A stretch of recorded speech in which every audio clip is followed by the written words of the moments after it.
السلام علیکم۔ آج 28 نومبر 2019 جمعرات کا دن ہے۔ دنیا کی بہترین اپ ڈیٹس میں آج آپ سنیں گے کہ ایران میں حکومت مخالف مظاہرے دوبارہ شروع، زندگی میں پہلی بار رنگوں کو دیکھنے والا لڑکا فرتے جذبات سے رو پڑا، ایرانی نظام حکومت ختم ہونے والا ہے، امریکہ کی خوش فہمی، ترکی میں امریکی فوجی اڈوں کا مستقبل خطرے میں، امریکہ چین اور پاکستان کے درمیان بدگمانی پیدا کر رہا ہے، سعودی عرب جدید ٹیکنالوجی سے 8 لاکھ گھر تعمیر کرے گا، کیل محاذوں کو بھول جائیے، اسپرے سے نئی سکن لگائیے، وائٹ فرائیڈے اور بلیک فرائیڈے کی حقیقت کیا ہے؟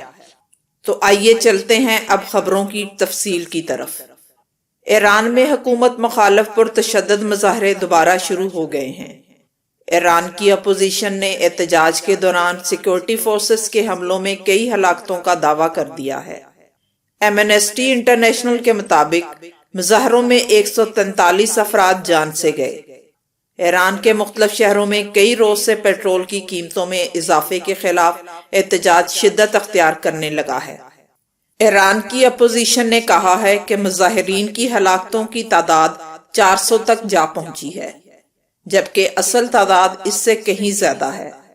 تمام افراد فورسز کی فائرنگ کا نشانہ بنے ہیں۔ امریکی اسکول میں نشست پر بیٹھا لڑکا اس وقت رو پڑا جب اسے زندگی میں پہلی مرتبہ رنگوں کو دیکھنے کا موقع ملا۔ گزشتہ 2 روز کے دوران ٹویٹر پر ایک ویڈیو وائرل ہوئی جس میں رنگوں کے اندھے پن یعنی کلر بلائنڈ کے شکار ایک امریکی لڑکے کو دکھایا گیا۔ اسکول میں ویڈیو کے آغاز میں اسکول کے ایک استاد نے اس لڑکے سے کہا کہ وہ اسے ایک تحفہ دے رہا ہے۔ استاد نے اس کو ایک خاص قسم کا چشمہ دیا جو رنگوں کے اندھے پن کا شکار افراد کے لیے تیار کیا گیا ہے۔ لڑکے نے چشمہ لے کر اسے آنکھوں پر لگایا تو اس کے چہرے پر خوشی کے آثار نمایاں ہو گئے۔ وہ خوشی کی شدت سے رو پڑا کیونکہ یہ زندگی میں پہلا موقع تھا جب اس کی آنکھوں نے رنگوں میں امتیاز اور فرق کیا۔ استاد نے آگے بڑھ کر روتے ہوئے لڑکے کو گلے سے لگا لیا۔ بعد ازاں اس کی لیڈی ٹیچر نے اسے بورڈ کے ایک جانب کھڑا کر دیا تاکہ وہ مختلف رنگوں کا جائزہ لے سکے۔ امریکی سینیٹر گراہم نے کہا ہے کہ پاسداران انقلاب کے قائد حسین سلامی کے قول کے برعکس ایرانی عوام کے لیے سب سے بڑا خطرہ امریکی حکومت یا امریکی عوام نہیں بلکہ آیت اللہ کے سلامی جیسے پیروکار ہیں۔ امریکی سینیٹر نے مزید کہا، ان لوگوں نے اپنا ملک لوٹا اور ایرانی عوام کے وسائل کو خطے اور دنیا کے تمام علاقوں میں عدم استحکام پیدا کرنے کے واسطے خرچ کیا۔ مجھے یقین ہے کہ ان کے دن گنے جا چکے ہیں۔ جب اس قاتل نظام حکومت کا سقوط واقع ہوگا تو یہ ایرانی عوام کے لیے ایک عظیم کام ہوگا اور اس سے دنیا ایک بہتر جگہ بن پائے گی۔ امریکی سینیٹر گراہم کا یہ بیان امریکہ کی ناکامی کا منہ بولتا ثبوت ہے۔ غصہ ہمیشہ اس کو آتا ہے جو ناکام یا شکست کھا چکا ہو۔ ایسے میں جب اشروں بعد امریکہ ترک تعلقات اپنی نچلی ترین سطح پر ہیں، ان دنوں ترکی میں قائم امریکی فضائیہ کے اڈے کا مستقبل موضوع بحث بنا ہوا ہے۔ جنوبی ترکی میں ایئر بیس شام کی سرحد کے ساتھ واقع ہے۔ ایک طویل عرصے سے یہ امریکہ ترک تعاون کی علامت بنا ہوا ہے۔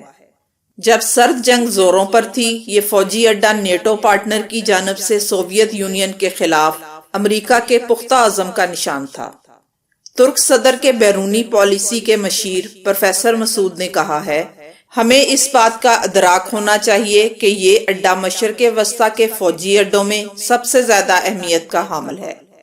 جس فضائی اڈے پر حکمت عملی کے حامل جوہری ہتھیار موجود ہیں، اس تنصیب پر امریکہ نے تقریباً 50 جوہری بم رکھے ہوئے ہیں۔ سرد جنگ کے دوران ہتھیار رکھنے کا مقصد ترک سرحد کے ساتھ موجود سوویت بری افواج کی پیش قدمی روکنا تھا۔ تاہم اب کئی قسم کے مسائل درپیش ہیں جن کے باعث ترکی اور امریکہ کے درمیان دوریاں حائل ہیں، جن میں ترکی کی جانب سے روس کے ساتھ بڑھتے ہوئے روابط اور امریکی جیٹ طیارے کے منصوبے سے ترکی کو الگ کیا جانا شامل ہیں، جن کی وجہ سے اس اڈے کا مستقبل غیر واضح ہے۔ اس کے تحت ٹرمپ انتظامیہ کے لیے ضروری ہوگا کہ اس تنصیب پر اہلکاروں اور اثاثوں کی متبادل منتقلی کے اقدام کیے جائیں۔ کانگریس اس اڈے سے جوہری ہتھیار ہٹانے کی بات کر رہی ہے۔ اگر یہ جوہری ہتھیار ہٹائے جاتے ہیں تو یہ بات امریکہ اور ترکی کے درمیان عدم اعتماد کی بڑی علامت بن جائے گی۔ تجزیہ کاروں نے کہا ہے کہ روس کی یہی کوشش ہوگی، کہاس اڈے پر امریکی فوج اور اثاثوں میں کمی لانے کا فائدہ وہ خود اٹھائے۔ چین نے پاکستان چین اقتصادی راہداری منصوبے سی پیک پر امریکہ کی تنقید کو مسترد کرتے ہوئے کہا ہے کہ واشنگٹن قرضوں کا من گھڑت تنازع اٹھا کر چین اور پاکستان کے تعلقات میں بدگمانی پیدا کرنا چاہتا ہے۔ چین نے امریکہ کی سی پیک پر تنقید کو مسترد کرتے ہوئے کہا کہ چین مشترکہ مفادات کے لیے مشاورت اور تعاون کے اصولوں پر یقین رکھتا ہے۔ ہم پاکستانی عوام کے مفادات کو مقدم رکھتے ہیں۔ امریکہ چین اور پاکستان کے باہمی تعاون میں خلل ڈالنے کے لیے چاہے کچھ بھی کرتا رہے، دونوں ملک اسٹریٹجک تعاون جاری رکھیں گے اور سی پیک کی ترقی کے لیے کام کرتے رہیں گے۔ ہمیں سی پیک منصوبوں پر بڑی کامیابی حاصل ہوئی ہے۔ اب تک سی پیک کے 22 منصوبے مکمل ہو چکے ہیں، جس سے پاکستان میں بجلی کی فراہمی بھی بہتر ہوئی ہے۔ سعودی عرب میں جدید روسی ٹیکنالوجی کی مدد سے 8,50,000 سے زائد مکانات تعمیر کیے جائیں گے۔ روس اور سعودی عرب کے درمیان اسٹریٹجک تعاون کے پروگرام سے روس نے سعودی عرب کو تعمیرات کے شعبے میں جدید ترین ٹیکنالوجی فراہم کرنے کا عزم کیا ہے۔ سعودی حکومت کی کوشش ہے کہ 2030 تک سعودیوں میں ملکیتی رہائش کا تناسب 70% سے زیادہ ہو جائے، مکانات کو ماحول دوست توانائی بھی مہیا ہو۔ روسی ٹیکنالوجی کی بدولت صرف 1 ماہ میں 17 منزلہ عمارت تعمیر کی جا سکے گی۔ روس 2020 کے آغاز تک سعودی عرب کو یہ ٹیکنالوجی مہیا کر دے گا۔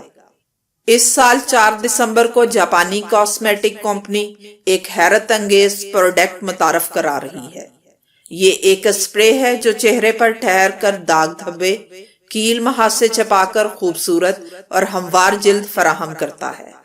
تاہم یہ اسپرے بعد میں کسی ماسک کی طرح اتر جاتا ہے۔ مشہور کاسمیٹک کمپنی کاؤ نے EST نامی ایک پروڈکٹ تیار کی ہے۔ یہ ایک مائع اسپرے ہے جسے چہرے پر چھڑکا جاتا ہے تو چہرے پر جلد کی ہلکی سی پرت بن جاتی ہے جسے کوئی بھی شناخت نہیں کر سکتا۔ اس کے نیچے چہرے کے محاسے اور دھبے وقتی طور پر چھپ جاتے ہیں، کیونکہ اسپرے بہت مہارت سے جلد پر 1 ملی میٹر کے بھی 1000ویں حصے جتنی تہ لگاتا ہے۔ EST مصنوعی جلد والے اسپرے کو پہلے جاپان میں متعارف کرایا جائے گا اور اس کے بعد دنیا بھر میں فروخت کے لیے پیش کیا جائے گا۔ اس کی ابتدائی قیمت $532 رکھی گئی ہے، جو پاکستانی 80,000 روپے ہے۔